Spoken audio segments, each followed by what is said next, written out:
del premier Draghi, il presidente Mattarella scioglie le Camere e annuncia elezioni entro 70 giorni. Brunetta lascia Forza Italia, la caduta del governo divide i partiti che ora si preparano ad una campagna elettorale flash. Le dimissioni di Draghi e le ripercussioni sui territori. I sindaci sono preoccupati per la tenuta sociale in autunno e chiedono di fare presto. A rischio anche l'attuazione del PNRR nei comuni. Il Presidente del Consiglio dimissionario affondato dal fuoco amico, la lettura della crisi di governo del direttore di Media Nord-Est, Luigi Baccialli. La Procura di Padova ha chiesto il rinvio a giudizio per il microbiologo Roberto Rigoli e l'ex DG di Azienda Zero Patrizia Simeonato per i cosiddetti tamponi rapidi. Sarebbero responsabili di falsità ideologiche in atti pubblici.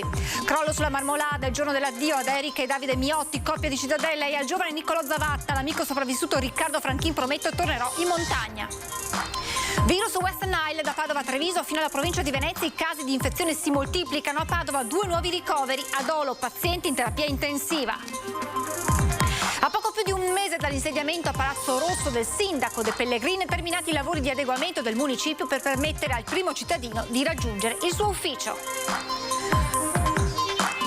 Buonasera, edizione regionale dei nostri telegiornali. In primo piano naturalmente quanto sta accadendo nella politica nazionale con le dimissioni ufficializzate questa mattina dal premier Draghi al presidente della Repubblica Sergio Mattarella, che ha annunciato, dopo aver sciolto le Camere, elezioni entro 70 giorni. Le date sul tavolo sono quelle del 18-25 settembre o quella probabilmente più fattibile del 2 ottobre. Naturalmente il momento anche della resa dei conti all'interno dei partiti. Dopo l'addio a Forza Italia da parte del ministro Gelmini, oggi è arrivato anche l'addio dal partito di Silvio Berlusconi di Renato Brunetta. Intanto sono tante e diverse le reazioni della politica veneta, che si prepara ad una campagna elettorale soprattutto estiva e sicuramente molto rapida. Amareggiato per la fine del governo Draghi, il sindaco di Padova Sergio Giordani in una nota ha espresso tutta la sua preoccupazione per l'epilogo dell'esecutivo. Al paese serviva stabilità, responsabilità e unità per affrontare queste grosse criticità. Hanno prevalso logiche diverse e oggi sono molto preoccupato e amareggiato, ha detto il primo cittadino padovano, grande sostenitore di Draghi. Il Partito Democratico Veneto punta il dito contro Lega e Forza Italia, artefici di una triste pagina politica. L'irresponsabilità del Movimento 5 Stelle che ha innescato questa crisi e le scelte assurde e ciniche ieri di Forza Italia e Lega hanno determinato questo esito. Si apre una situazione di profonda incertezza che rischia di penalizzare i più deboli, e devo sottolineare che il Partito Democratico fino all'ultimo invece ha sostenuto il governo Draghi con lealtà, così come ci veniva chiesto da tutto il Veneto. E aggiungo anche che il Veneto è stato tradito. La Lega, con l'onorevole padovano Alberto Stefani, rimpalla le accuse di aver fatto finire l'esecutivo. Il governo Draghi è stato vittima delle forzature del Partito Democratico e di una crisi innescata dal Movimento 5 Stelle. La Lega ha chiesto responsabilmente un nuovo governo, una nuova agenda politica che ponesse al centro l'autonomia, la pace fiscale e la flat tax. C'è stato risposto di no. Ora si torni nel più breve tempo possibile alle elezioni e si dia parola agli italiani. Subito al voto il commento del senatore veneto Luca De Carlo di Fratelli d'Italia. Veloci al voto per dare a questa nazione un governo serio, coeso e che faccia gli interessi degli italiani. Quello che abbiamo visto ieri è stato l'epilogo di un governo che metteva insieme cose che assieme non potevano stare, dal PD alla Lega, dai 5 Stelle a Forza Italia. L'Italia ha bisogno di affrontare un momento difficile come quello che vedremo da qui in avanti fino in autunno con un governo serio e coeso che dia risposte. Pertanto al voto subito, si voti la prima settimana di ottobre, perché poi tempo di formare il governo ci sarà da affrontare la grande sfida della crisi energetica, della crisi alimentare, ma anche la finanziaria da fare. Le ripercussioni sul territorio della crisi di governo, con i sindaci preoccupati per la tenuta sociale, chiedono di fare presto e chiedono un esecutivo stabile. È una situazione complicata che adesso vedrà anche un rallentamento. L'appello che faccio, l'ulteriore appello dopo quello della responsabilità che evidentemente non c'è stata, è quello di far veloci, nel senso che è fondamentale ristabilire una linea governativa, una stabilità governativa che possa consentire ai sindaci e ai cittadini di affrontare un'estate e soprattutto un inverno che si prevede molto complicato. Arrivati a questo punto, con una maggioranza che si è avvitata su se stessa, non resta altro che fare presto, andare alle urne e dare pieno mandato a un altro esecutivo. Così il sindaco di Treviso e presidente ANCI Veneto Mario Conte nelle ore del requiem al governo Draghi. La responsabilità, dice il primo cittadino, è tutta del Movimento 5 Stelle e forse lo stesso premier uscente ha accelerato la sua dipartita. È stato Draghi stesso a mettere in discussione il suo stesso governo dicendo che non c'era più la stabilità, dimettendosi una settimana fa e presentandosi in aula ieri con uno spirito tutt'altro che conciliante, ma evidentemente l'obiettivo era quello comunque di confermare le sue dimissioni. Quindi non saprei dirvi se io fossi stato a Roma, perché io sono a Treviso ed è giusto che chi invece ieri era a Roma ci spieghi quelle che sono state le dinamiche e soprattutto quella che sarà la strategia per il futuro. Insomma, lo stesso Conte, uomo forte della Lega in Veneto, si tiene lontano dalle dinamiche romane che hanno portato il partito salviniano a staccare la spina. Più esplicito il sindaco di Zero Branco, area centrosinistra, tra i primi firmatari della lettera pro Draghi. Bisognava scegliere e scegliere anche con il cuore oltre che con il cervello, e quindi la politica doveva riprendersi la dignità che dovrebbe meritare. Invece lo spettacolo a cui abbiamo assistito è tutt'altro, quindi non c'è purtroppo in questo momento una certezza. Analisi simile, ma non del tutto, anche per il collega di Conegliano, coordinatore di Forza Italia, partito che ha registrato 2 pesanti addii, Gelmini prima, Renato Brunetta poi. È una cosa paradossale che può esistere solo in un paese come il nostro. Tra l'altro un comune come Conegliano, che è passato da 4,5 milioni di euro di investimenti in bilancio a 21 milioni proprio grazie alla capacità di intercettare i fondi del PNRR, oggi rischia di trovarsi in difficoltà. L'uscita del Movimento 5 Stelle ha creato uno scombussolamento di tutto quello che era il sistema della maggioranza e ci troviamo oggi in questa situazione in cui il Premier non aveva più i numeri per avere una maggioranza certa, per cui anche Forza Italia e la Lega si sono trovati nella situazione di non avere più una prospettiva di fronte. I timori per l'attuazione del PNRR sui territori più che striscianti sono conclamati. Per la Marca si tratta di una partita da oltre $500 miliardi. Solo i progetti sociali ammontano a 17 milioni, con i comuni in attesa di dettagli procedurali per passare all'operatività. Noi ci auguriamo che possano assolutamente andare avanti, perché sono delle necessità del territorio che si vanno poi a collegare alla pianificazione regionale dei piani di zona. La lettura della crisi di governo nell'analisi del direttore di Media Nord-Est, Luigi Bacialli. Buonasera. Draghi ha tolto il disturbo, ha levato le tende e io ero tra quei tanti italiani che pensavano che la politica gli avrebbe permesso di andare avanti. Dico la politica perché lui in realtà non è un politico a tutto tondo, è stato un finanziere, è stato un banchiere, si è prestato alla politica perché c'era bisogno di un governo di unità nazionale per risolvere grossi problemi, e non stiamo ad elencarli perché sappiamo benissimo quali sono. E tanti italiani, una gran parte di italiani, aveva auspicato che ci fosse un Draghi bis, con o senza i 5 Stelle, presumibilmente senza, dopo tutto quello che è successo, dopo i guai combinati dal duo Conte e Di Maio, il primo con la scissione, il secondo con questa vendetta nei confronti di un governo che non ha mai amato e da cui si è sempre sentito incompreso.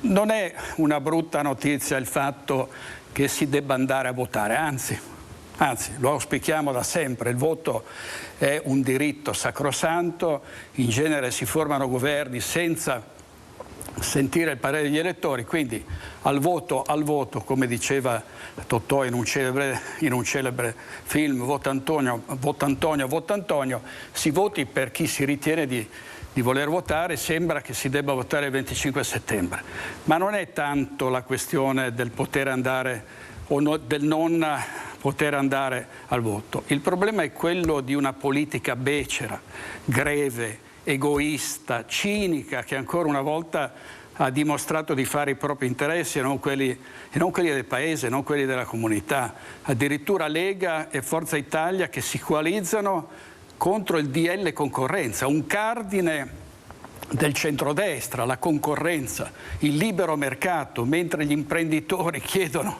che la politica li aiuti ad andare avanti, che non pensi ai sussidi ma che permetta almeno di poter lavorare. E sono anni che si parla del cuneo fiscale, e sono anni che si parla di abbassare le tasse, sono anni che si parla di togliere la burocrazia e non si è fatto, nemmeno Draghi ci è riuscito finora, questo ed altro. Bisognava lasciar fare a Draghi l'ultimo miglio, insomma, mancavano pochi mesi, si poteva finire questa legislatura, fargli finire questo mandato e poi andare regolarmente alle elezioni che, ripeto, potrebbero svolgersi il 25 settembre o il 2 ottobre. Purtroppo, ancora una volta, con una legge elettorale che non ci consente di scegliere i parlamentari, e tutto il problema nasce da qui, il fatto che poi parlamentari, ministri non devono rispondere all'elettorato, ma devono rispondere alle segreterie di partito, ai loro capattazzi, ai loro riferimenti. Quindi una pagina triste di questa storia della Repubblica Italiana che probabilmente alle prossime elezioni avrà delle conseguenze, perché non credo che gli italiani perdoneranno i partiti che hanno interrotto questo cammino di farla franca. Incredulità e delusione tra i cittadini di fronte alla caduta del governo. Secondo lei, quindi Draghi era la persona giusta? Era la persona giusta, sì. Ha rappresentato bene l'Italia fino a oggi, anche per quello che ha fatto, insomma, nel corso della sua carriera. Era una persona di pieno rispetto. Si è dimesso perché, tra virgolette, è stato mandato via, è stato buttato fuori, ma non è la soluzione del problema. Credo che Draghi fosse stata una grande cosa che per l'Italia, veramente. Cioè, aver perso un'occasione enorme, perdere una persona come Draghi, non so chi ci sarà poi. Io so solo che ci sono tanti problemi da risolverli e dovrebbero essere le persone che abbiamo delegato a risolverle, no? Una cosa assurda. Perché?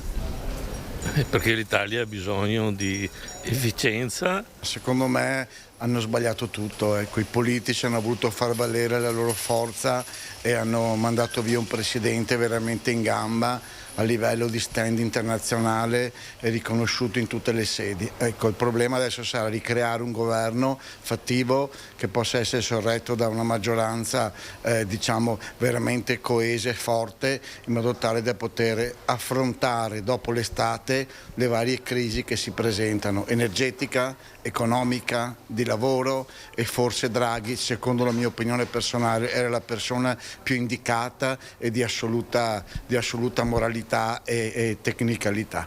Preferisco non commentare qui in terra veneta. Ma mi sembra un po' amaro il suo. Bravo Salvini, bravo. Ironico.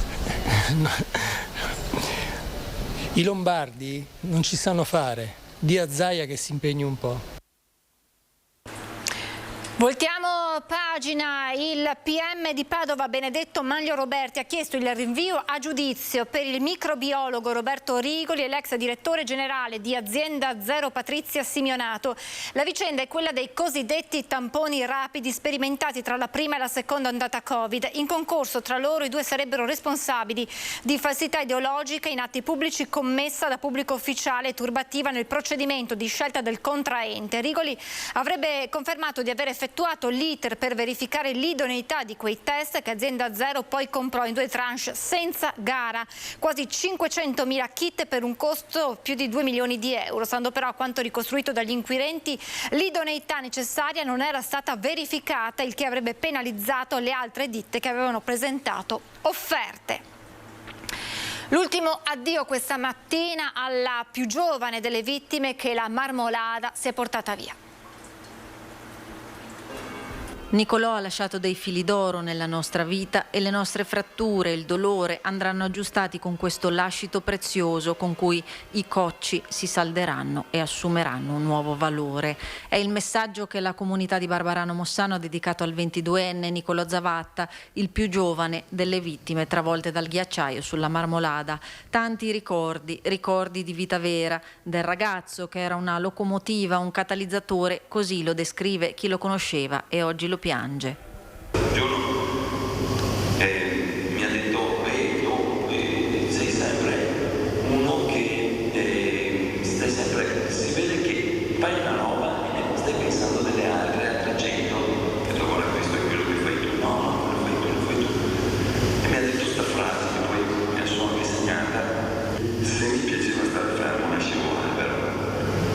È così che si riassume la vitalità, l'indomita dinamicità di Nicolò, appassionato di chitarra, suonava in parrocchia con un gruppo di amici con i quali condivideva la passione per la mountain bike, la moto e l'alpinismo. Io ricordo che mi resta il concerto di Ligabue a Campovolo. È stata una giornata atomica, come diceva lui, veramente. Penso sarà il miglior ricordo che mi porterò per sempre. Nicolò è un nostro allievo, uno di noi, un ragazzo di squadra che nel corso di schio ha veramente fatto squadra, ha coagulato soprattutto nelle attività di team working anche tutti i compagni. E proprio i suoi amici gli hanno voluto dedicare un dono speciale, un cedro, simbolo di resurrezione, per coltivare la sua tenacia e al contempo per recepire il grido d'aiuto che arriva dalla natura e dalla Marmolada e prendersene cura. Vogliamo concretizzare in questo albero e in questi semi, negli elementi della terra e dell'acqua che li alimentano, la nostra volontà di continuare a coltivare con il sorriso la tua intraprendenza. E la famiglia ha voluto salutarlo proiettando un video in cui suona la sua chitarra, sempre presente. Era un ragazzo di una vitalità straordinaria, un ragazzo inserito molto bene all'interno della comunità, con le opere, con gli amici, con le opere parrocchiali e pertanto sì, questo è il risultato della presenza di Nicolò nella nostra comunità. E al funerale di Nicolò era presente l'amico, compagno di cordata Riccardo Franchina, tra i superstiti della tragedia della Marmolada. Fisicamente si recupera e resta il pensiero per chi non c'è più. Ecco. Come stai vivendo questi giorni? Si pensa a loro, si pensa a Nicolò, a Paolo, a Filippo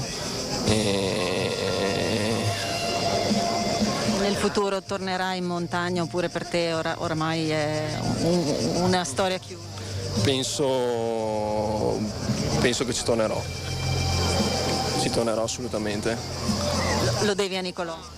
Sì, a lui e a tutti gli altri. Tutte le cime saranno per lui e per gli altri. E altre due vittime della Marmolada sono state salutate questa mattina in Duomo a Cittadella, Erika Campagnaro e Davide Miotti. Era già stracolmo il Duomo di Cittadella quando le auto con le bare di Erika e Davide sono giunte in parata davanti alla chiesa. Anche una platea allestita all'atto del piazzale ha assistito in silenzio guardando le immagini sul maxischermo. Poco lontano i figli della coppia, protetti amorevolmente da amici e parenti mentre osservano tra le lacrime le bare dei genitori che vengono accompagnati davanti all'altare tra i banchi affollati. Numerose le autorità militari e civili e rappresentanti della politica presenti in Duomo. E Don Luca Moretti che inizia il rito funebre ringraziando i presenti. Qui donne e uomini di tutte le età, di tutte le estrazioni, dice, uniti nell'amore, e durante l'omelia racconta i momenti toccanti. Il giorno del loro matrimonio, raccontano i fratelli e le sorelle, dopo l'augurio speciale della piccola Karen, gli amici li hanno legati assieme con una corda da arrampicata. E raccontano anche che Davide si era preoccupato che il nodo fosse eseguito alla perfezione, attento e scrupoloso come era sempre. E poi hanno aggiunto i fratelli: il loro cammino è stato tutto in salita, tra impegni familiari e lavorativi, ma la fatica non li ha mai spaventati. Anzi, loro dicevano, se si fa fatica ancora meglio, perché ne varrà sicuramente la pena. Alle parole di Don Luca si aggiungono quelle degli amici che hanno letto lettere e pensieri ricordando i momenti più belli passati con Davide ed Erika, le gite in montagna e i ritrovi in negozio a parlare delle loro passioni e poi dal pulpito il saluto commosso di Luca, il fratello di Davide. Tu Erika, siete ora ancora più di prima una sola cosa, fatta di amore e di condivisione. Ti saluto, fratello. Che il vento delle montagne continui con le carezze e le parole a parlarmi ancora di te. Forza mamma, forza Ettore, forza Karen.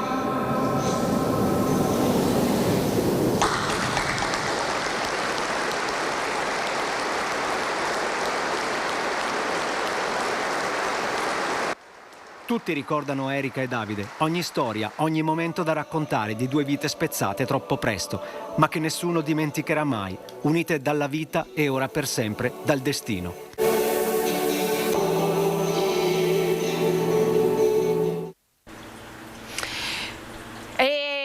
Altri due casi, altri due ricoveri per encefalite da West Nile nel Padovano, aumentano in tutta la regione i nuovi casi. 2 nuovi casi di encefalite da West Nile nel Padovano. Si tratta di una donna di 66 anni ricoverata nel reparto di neurologia dell'ospedale di Piove di Sacco e un uomo di 49 anni ricoverato invece a Schiavonia, sempre nel reparto di neurologia. Entrambi questi 2 nuovi casi, fa sapere l'USL 6 Euganea, sono residenti nella zona della Bassa Padovana. Questi 2 nuovi casi fanno salire a 7 in totale i casi di encefalite, di cui 2 hanno portato al decesso, mentre altri 5 sono al momento ricoverati. Scoperti altre 2 positività in soggetti che invece non sono ricoverati e stanno bene. Si tratta di persone completamente asintomatiche, come i 2 donatori di sangue risultati positivi durante gli esami di routine per la donazione.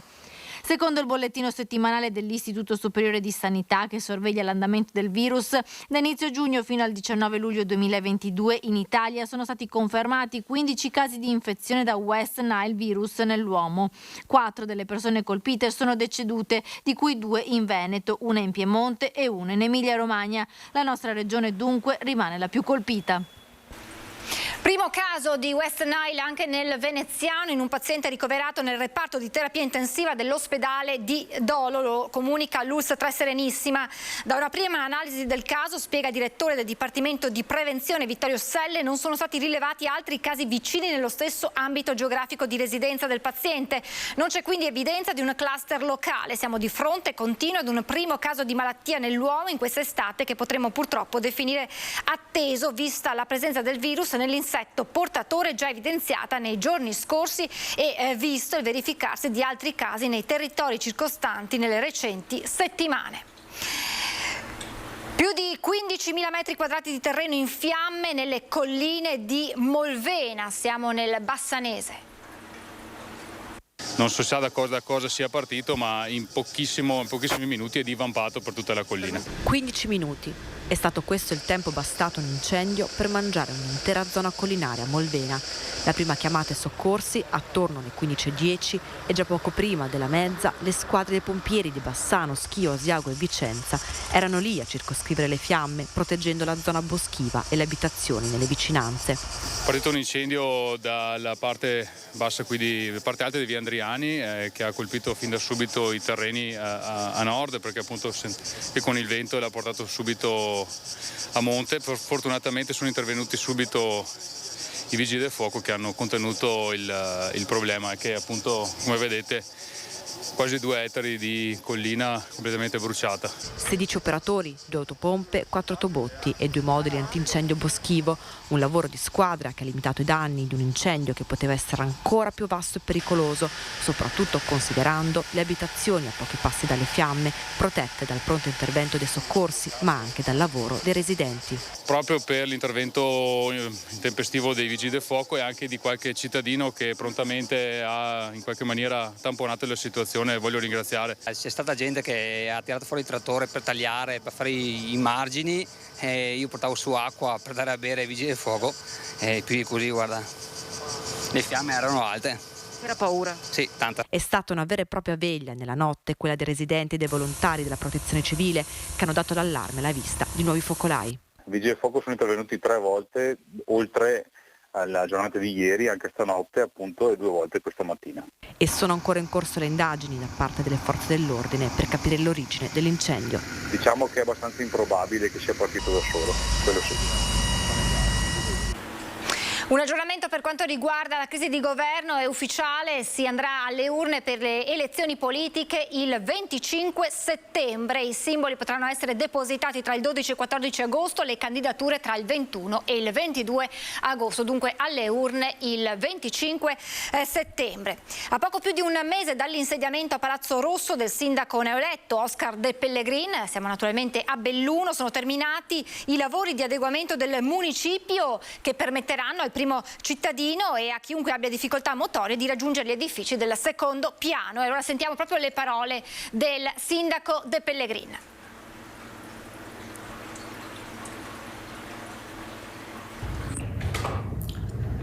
Con gli interventi di abbattimento delle barriere architettoniche qui nel municipio, in Palazzo Rosso, da oggi sono nel mio ufficio e quindi posso dire che da oggi, visto che il municipio è la casa di tutti i cittadini, tutti possono venire a incontrarmi e portare le loro istanze.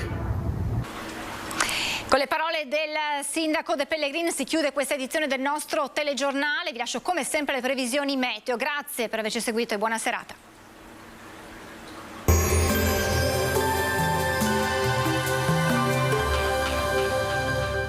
Autodemolizioni Signor, a Villorba dal 1969 al vostro servizio. Rottamazione auto, vendita ricambi nuovi e usati, vendita autovetture sinistrate o usate. Bentrovati al meteo.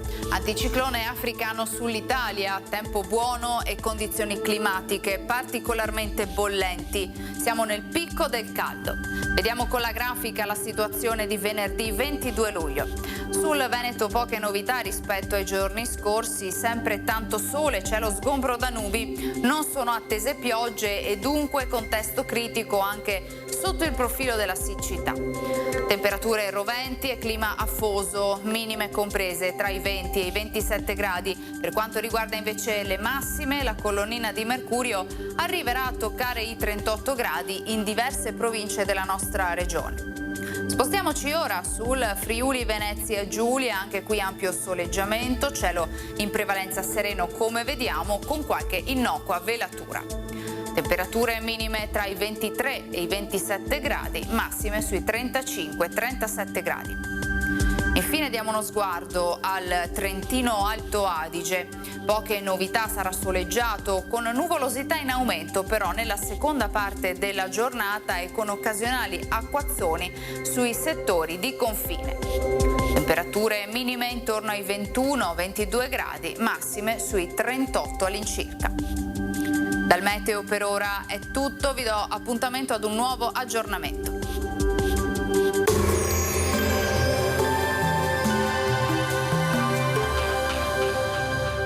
Autodemolizioni Signor, a Villorba dal 1969 al vostro servizio. Rottamazione auto, vendita ricambi nuovi e usati, vendita autovetture sinistrate o usate.